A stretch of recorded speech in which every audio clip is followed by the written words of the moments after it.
la reine a rarement été sans l'une de ses compagnons canins bien-aimés tout au long de sa vie, à tel point qu'ils sont devenus le symbole du règne de 69 ans de Sa Majesté.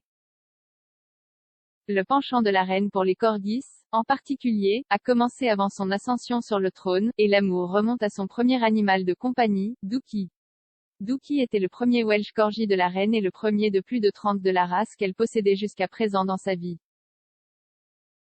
Selon un numéro historique du Sunday Times de 1937, la princesse Elizabeth et sa sœur Margaret étaient entourées de chiens. On y lit, les enfants vivent entourés de leurs nombreux chiens et de ceux de leurs parents, dont des labradors et même une race tibétaine. Les deux enfants ont leurs propres chiens et apprennent à s'occuper de leur alimentation et de leur toilettage.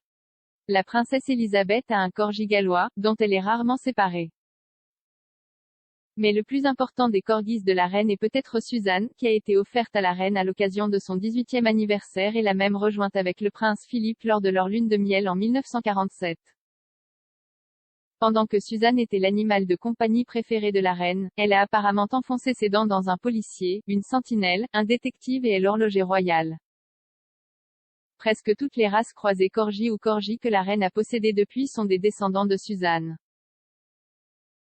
Il y a eu 10 générations de chiens appartenant à la reine qui proviennent de Suzanne. Tous ont mené des vies plutôt charmées, ayant leur propre chambre au palais de Buckingham où ils dormaient dans des lits en osier spécialement conçus. Les chiots choyés ont été nourris à 17 heures précises, mais il n'y avait pas de boîte de nourriture pour chiens en vue. Le dîner corgis pourrait se composer de lapins fraîchement pêchés et cuits, ainsi que de poulets et de riz, tous préparés par des chefs royaux. Darren McGrady, un chef qui a travaillé au palais pendant 15 ans, a déclaré, ils dorment dans de petits paniers en osier dans la salle du corgi et sont soignés par 2 valets appelés Doggy 1 et Doggy 2, c'est ainsi qu'ils les appelaient. La lignée descendante de Suzanne s'est malheureusement éteinte après que la reine a décidé d'arrêter de les élever en raison de son âge avancé. Le dernier descendant de Suzanne, un corgi nommé Willow qui est apparu dans le camée de la reine avec Daniel Craig lors de la cérémonie d'ouverture de Londres 2012, est décédé en 2018. Cependant, la reine a apparemment acquis de nouveaux chiens depuis la mort de son mari, le duc d'Édimbourg, en avril de cette année.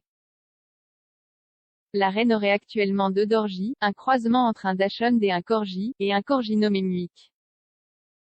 Les chiens de la reine ont fait les gros titres cette semaine après qu'un père conservateur a bizarrement affirmé que la reine et ses chiens bien-aimés pourraient courir le risque d'être attaqués par des ours et des loups si les domaines royaux étaient à nouveau sauvages. Lord Marland a été un critique féroce des appels de l'écologiste Chris Packham à redonner vie à la Grande-Bretagne à commencer par les vastes terres royales. Le père conservateur a déclaré, imaginez sortir de Balmoral avec votre corgis et être confronté à un ours et un loup. Je veux dire, quel genre de personnes écoutons-nous?